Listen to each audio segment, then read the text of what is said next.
bring his ass to this ring. Give me a hell yeah. Back once again for another episode of SCI Wrestling. I'm WB Ward. And I'm Chip Douglas. And welcome back, dude. Well, thank you. You know, I was doing a little research this week and found an interesting study called The Great Owens of All Time. And gosh. Well, now you're going to like this because I mean one of the most famous Owen would be Jesse Owens, the Olympic star. But also on that list was the actor Owen Wilson, you know, from the Dumb and Dumber movies, and the late great Owen Hart was listed on that list. And believe it or not, you will never believe who else made that list. Who? The Oakland Raiders. Why? They're 0-6. But anyway. Probably 0-7 after today. 0-7? So there'll still be a famous Owen. For the record, Owen Wilson was never in Dumb and Dumber. Wasn't he? No. What was he in? He was a comedian, wasn't he? Yeah. Well, I think he was more just an actor. He was in Wedding Crashers. Well, who am I thinking of? I think of Jim Carrey. No, but he had, didn't Owen Wilson play along with him? No, Jeff Daniels. Oh, that's right. Duh. Well, hence the name of the movie. Yeah, I guess I'm doing okay there. You know, there's a sequel coming out. Yeah, that's right. Dumb and Dumber 2. Yeah. But that's not what it's called, is it? Yeah. Is it? Yeah, it's Dumb and Dumber 2, but they spelled 2 T-O. Oh, that's right. I was like, that's fitting. Looking forward to you said a lackluster pay-per-view tonight. Yes. I'm thinking it's probably I still stand by that. I think it's probably going to actually be pretty good because I think we might be seeing some breakouts tonight. And I'm hoping so. At least I'm hoping I'm right. It'd be interesting to see. Some I'm just not feeling. I think they just keep going around the same boat and hoping that they can get on the right track, but I'm just not feeling it. I mean, I'm excited about the Ambrose Rollins match. Yeah. But other than that, I'm not really feeling anything else about that pay-per-view. And maybe of course, the Usos in Goldie Stardust thing. And of course, tonight on this show, we're going to be doing our predictions for this evening. Yeah. But before we get to the serious predictions, of course, we're also going to be doing our countdown here in just a few minutes. But if you had to name and predict the biggest disappointment of the evening, what do you think that's going to be? Cena Orton. Really? Yeah.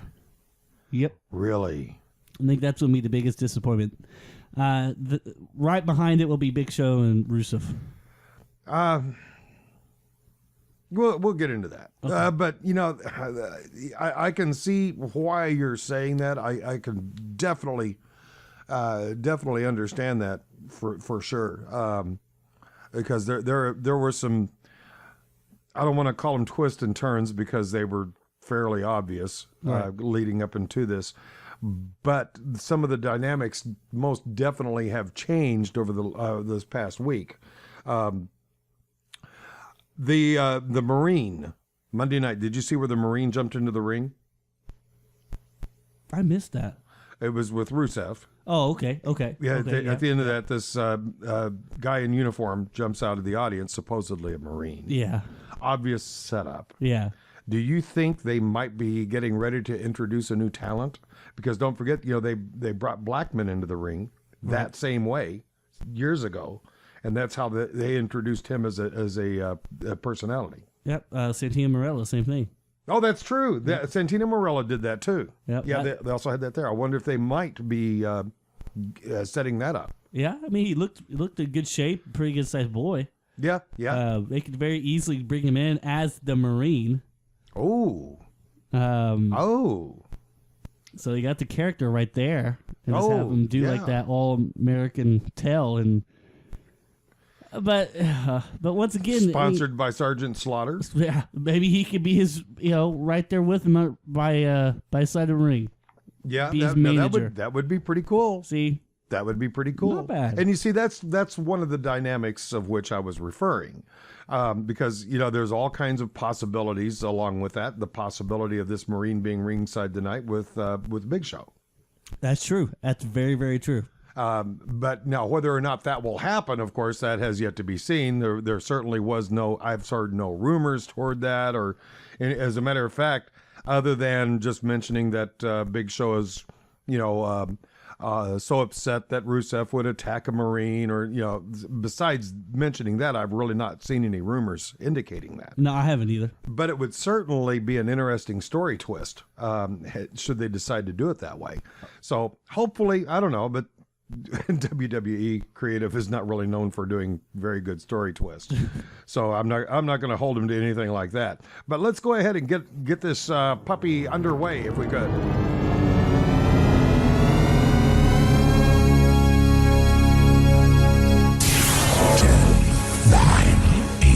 7, 6, 5, 4, 3, 2, 1, 0. What time is it, kids? I almost forgot to do this. Oh man, that would remind you. All right. This week's Tweet of the Week is brought to you by our Hall of Fame of Twitters, WB Creative Humor, just because of the fact that it's pretty dang cool. Okay. The only thing scarier Yes. than the Bray Wyatt family vignettes Yes. are the Raw ratings. I absolutely agree. I'm in wholehearted agreement in that. Which brings up one rumor I did read tonight, is that somehow on tonight's pay-per-view we can expect to see the Wyatts making some kind of an appearance. Ooh. If they're going to interfere in a match, which match do you think that they would be most likely with which to interfere? Cricket. I'm not for sure. Maybe Ambrose Rollins? Could be. Actually, looking through the card now, and I just popped it up here on my screen while I was saying that. As I look through here, the most likely one that I can see would be the Golden Stardust versus Uso match. Well, but they're separating them though. They're not going to be a tag team. Oh, that's right. That's right. I forgot about that. Well, before we get into the predictions, let's take a look back at our clock and see how the countdown did for another week. Number 10. Well, it's a big show. When he steps into the squared circle at WWE Hell in a Cell, Big Show will likely seek to launch a KO punch with a patriotic wallop after he rescued a U.S. Marine from the clutches of Rusev on Raw. His response to his assistance to the Marine returns him to the top 10 after a 3-week absence. Number 9.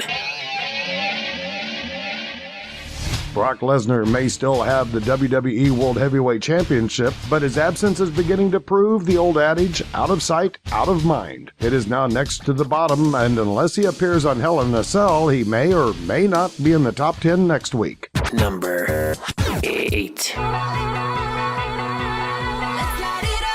AJ Lee will defend her Divas Championship against Paige at WWE's Hell in a Cell. The champ is riding a wave of momentum thanks to her victory over Alicia Fox on SmackDown, and for this she rises one notch over last week. Number 7.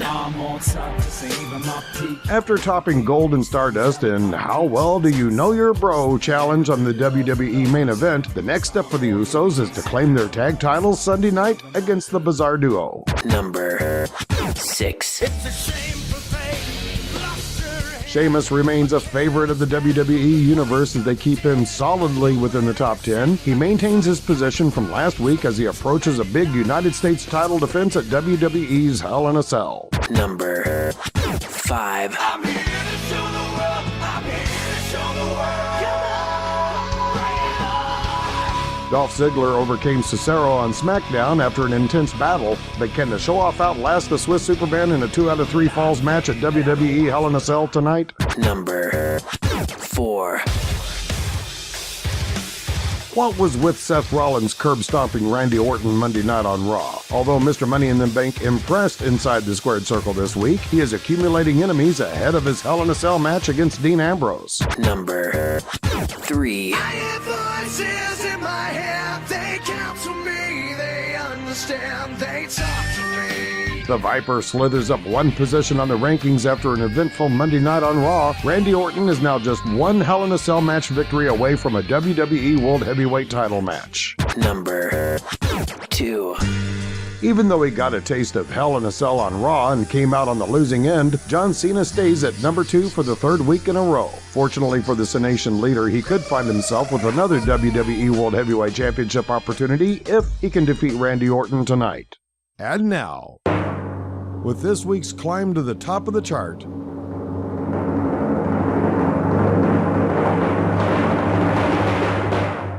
Number 1.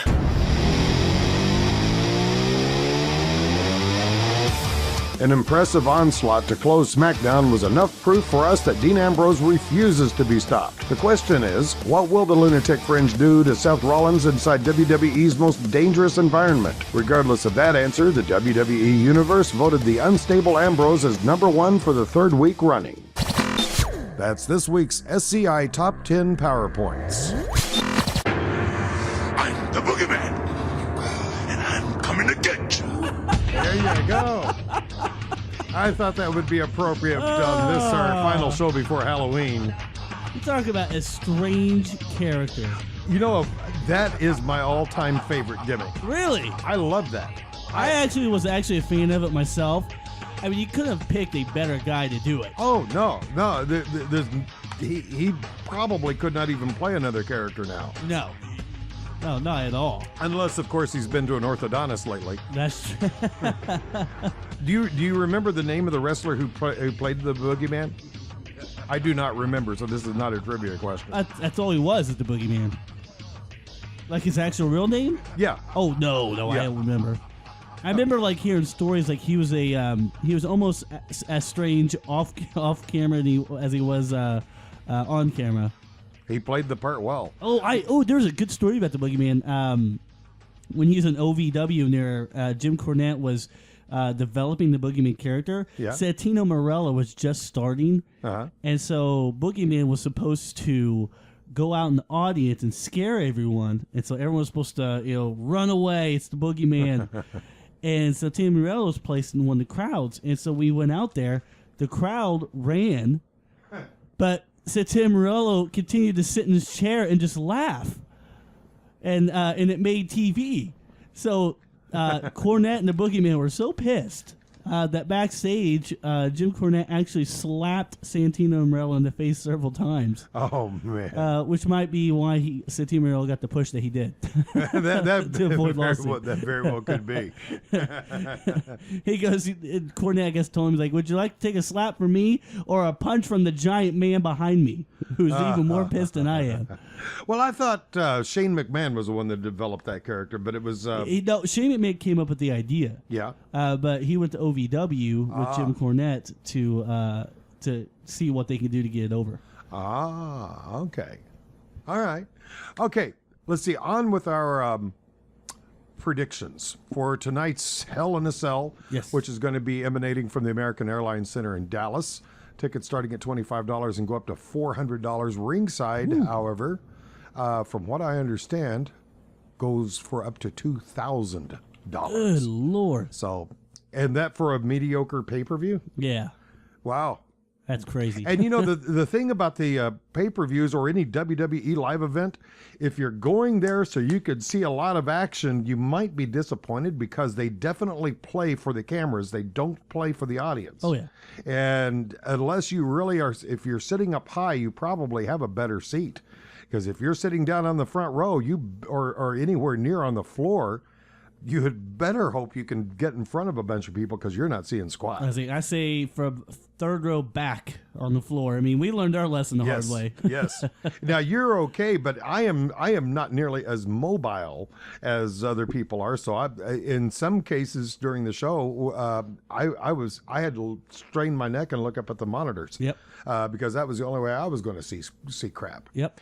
Okay, let's go ahead and get that 500-pound gorilla out of the way, so to speak. Big Show Rusev match tonight. How do you see that coming out? I still see Rusev coming off on this one.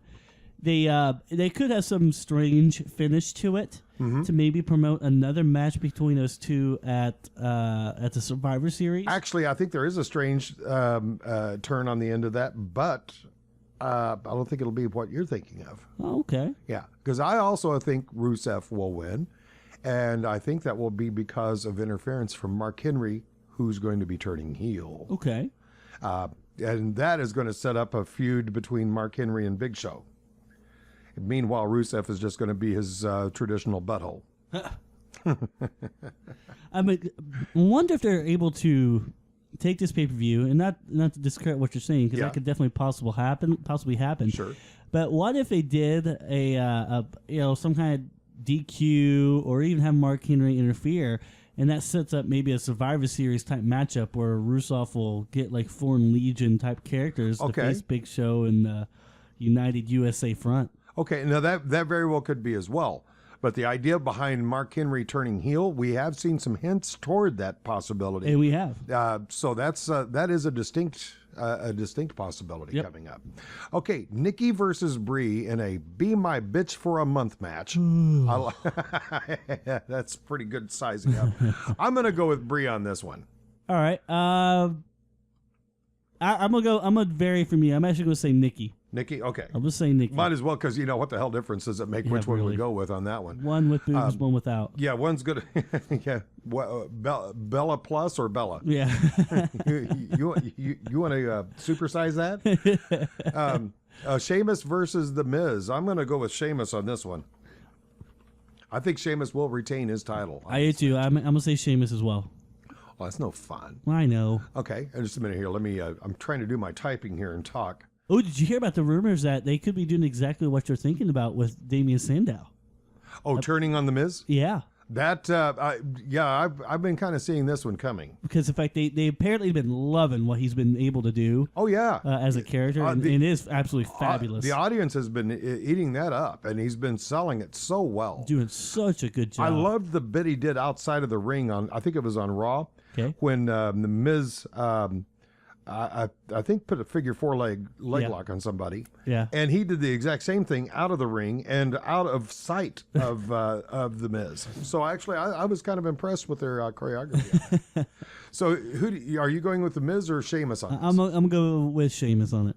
Aha. I know you tried to use play on words there to get me to change my mind, but I'm not. Okay. John is Sheamus. Okay, I think the... I still don't understand why they have that U.S. title. To me, it's a pointless title. It's like, why don't they just finally, and they could be doing it soon, I don't know, but unify like the U.S. and Intercontinental Championship. I think just keep it simple. Well, I don't know. I mean, you've got your U.S., you've got your Intercontinental, and you've got the big championship, and that seems to be a logical progression to me. See, to me, it's too much. To me, I think you should have your world title, Intercontinental Championship, tag team belts, and maybe introduce a specialty belt like a cruiserweight division. I was going to just ask about the cruiserweight, yeah, or light heavyweight. I think that's what they like to call them in WBE. Yeah, because I think we should have the cruiserweights come back. I do too. I do too. There's a lot of talent out there that's not being used. Yep. That could be used, but however, the talent they are using, they're not using well anyway. So what the hell difference does it make? That's true. Okay, Seth Rollins versus Ambrose. You already tipped your hand earlier. Who did you say? I'm gonna say Rollins. You're going to say Rollins on that? Well, I've already Rollins. got my prediction in for Ambrose for tonight. I think like this could be it. I'm hoping this will end it because it's starting to get old, and I think it's starting to get old with the audience too. Yeah. How do you feel about Ambrose kind of being the face now? Because I got a funny feeling this is going to be the main event tonight. It could be, and I don't mind it. All due respect to Cena and Orton, either one of those two could carry it. And in fact have been for a number of years, but that's just it. They have been for a number of years. And I think it's about time we started a new era within the WWE because, we had the classic era for an awful long time. Then we went into the Attitude Era. And I have not a clue what we'd be calling this era that we're in now. Milk. The milk. Maybe. I thought they came up with something. Did they? I can't remember what they called it though. I mean, it just seems so bland. The big John Cena era, that was like they call it the PG era, and then I can't remember what they called it. Whatever. Okay, so between Cena and Orton, I think you were saying Cena tonight. Yeah, I'm gonna say Cena. I'm surprised to hear you say that. Yeah. I'm going with Cena as well, but I thought for sure you were going to be siding with Orton on Well, this one. it's my problem with this match is the fact that the winner faces Lesnar. Yeah. And I heard a lot of rumors that Survivor Series is the story is it's going to be Lesnar Cena again at Survivor Series, Yeah. which to me is completely pointless. I Yes, mean, it is. they're going to. I mean, we talked about it for months. I mean, I kept saying Lesnar's going to be champion till WrestleMania. He's going to be. There's no doubt about it. And so for him to fight Cena again, it's like, oh, really?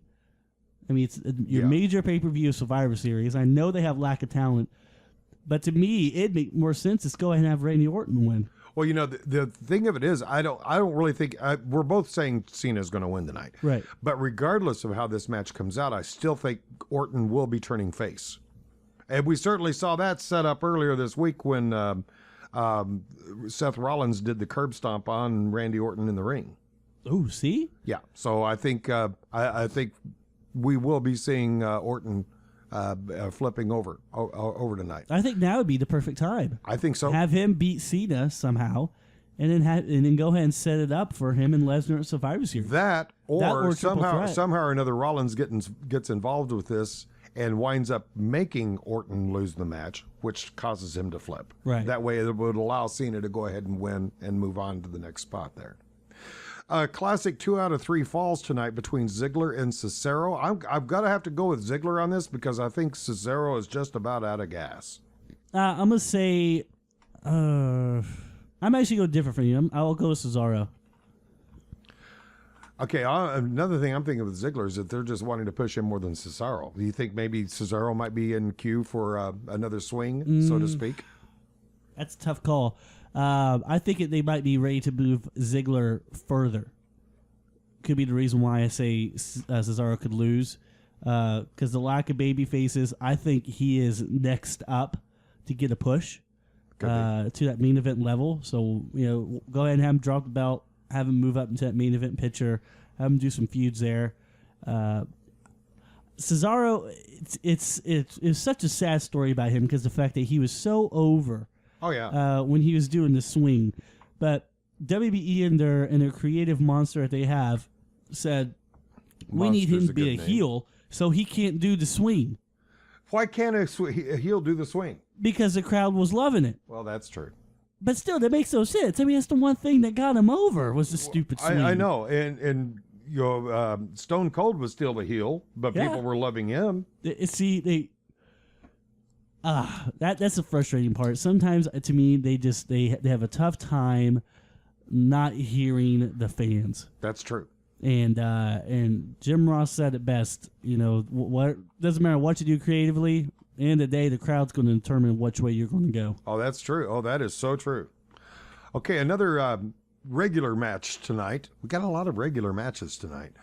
Golden Stardust versus the Usos. I have to go with Golden Stardust on this one. The belt's on the line, right? Yep. Yeah. I don't see the Usos getting that back. I don't either. I think they have run their gamut. It's going to be tough to see where they're going to go, too. I think this is going to be the match to kind of steal the show, though. I think this is going to be a great show. That or Ziggler or Cesaro. I think either one of those is going to steal the show tonight. Okay, I had a couple of duplicates on my list here. I'm having to edit as I go along here. No, you could be absolutely correct on that. I think it will be one of the standout matches of the night. There's a lot of experience in the ring and a lot of heritage, because both sides of the ring come from some solid wrestling families. Solid wrestling families. Usos, I don't know. They just don't strike me as having filled the shoes as well as Golden Stardust have. Oh, yeah. I mean, they have filled the shoes of their father rather well over the years. I'm pretty sure Goldust could be a millionaire with that special water drink that he was able to find to be able to do that at his age. Special water drink? What are you talking about? The Fountain of Youth. Oh. Because he's like in his mid-40s. Is he that old? Yes. I didn't. Yes. Yeah, I guess he would be. That's right. And that's a testament to his performance, because, quite frankly, that's just never stood out to me. Uh-huh. That's never stood out to me at all. Okay, this leaves us with the WWE's version of the vagina monologue. The AJ Lee versus Paige. I don't see this going back to Paige. I think they're trying to get AJ Lee to be set another record. I'm gonna disagree. I'm gonna say Paige. Now, is this, you have reason other than your hormones, or? Because I do like Paige better, actually. Okay, so it is just your hormones. Yeah. Okay, well, I can't blame you. I mean, Paige is not a bad-looking girl. If Well, I had, she puts these photos on Twitter yeah, of like her, like apparently she's in love with her stomach, and so she'll put pictures of Twitter like just in like love with her stomach. Yeah. Of So all the she'll- body parts, you're going to be in love with your stomach, really? I mean, it's a hot stomach. I got a lot to love myself. So she'll take these pictures of her like putting her shirt up and just like flexing her stomach, and You know, one look at me and you would think I would be in love with my stomach, because when I'm looking down, that's almost all I can see. So it's just simply by default for me. For me, you have no choice there. That's good.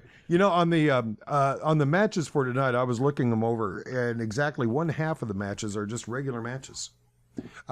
We do have some gimmicks on some of them. Big Show versus Rusev it's still a regular match. There's no special stipulation to it. I thought most of them were title matches. No. Every title's on the line. That or it has some kind of gimmick like Nikki and Brie. Are they calling it "Be My Bitch"? I did hear them use that word. Yeah. Okay. Now the Seth Rollins and Dean Ambrose, also the Cena Orton match, those are the Hell in Cell matches. Right. But for the most part, Ziggler and Cesaro. That's 2 out of 3. So you could call that a gimmick match. Yeah, it is. Golden Stardust versus the Usos. That's just regular tag team. Yeah. Big Show and Rusev is pretty much just regular match. Yep. With some interesting scenarios with it. Sheamus and The Miz, other than being a title match, it is a regular match. Yep. So there, to that extent, I agree with what you're saying about this being a lackluster pay-per-view, because 50% of it is just Monday Night Raw. Maybe it's because the fact of, the biggest gimmick match that they have is Hell in a Cell or Elimination Chamber. Either one of those. Since they have 2 Hell in a Cell matches, what more gimmick matches do they need? That's I have to agree with you only to an extent, but since this is kind of you would have to call it a bonus show, because people have to pay a bonus to see it. Whether even though it is only for the low price of $9.99, it's still $9.99 extra than what people normally pay to do something for Sunday evenings. So for their money, you would think, okay, we need to do a little bit more than just a regular Monday Night Raw. And 50% of the show tonight is just that. I mean, it's in an arena. It's not like the WrestleMania where it's in a giant stadium or anything like that. Right. In fact, it's a nice arena. Oh yeah. Oh no question. No, I'm not going to question that. No, they're in some good digs tonight, but you insert a few commercial breaks and you've got Monday Night Raw or SmackDown. That's true. It's just because outside of that, there's nothing special.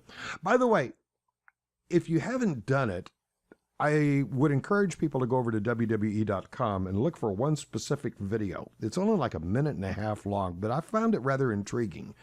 And it shows a time-lapse of them building the cell for Hell in the Cell. Did you know that's a 3-day process? No. Takes 3 days to build that giant thing. Really? I knew it was a big thing, but when I actually saw them in construction, I was really rather in awe of how much work went into that thing. Well, on WB Network, they have like a little about 10-minute video of like statistics of Hell in the Cell matches. Yeah, the Hell in the Cell by the numbers? Yes. Yeah, I that's thought that was pretty really awesome. cool. That is pretty awesome.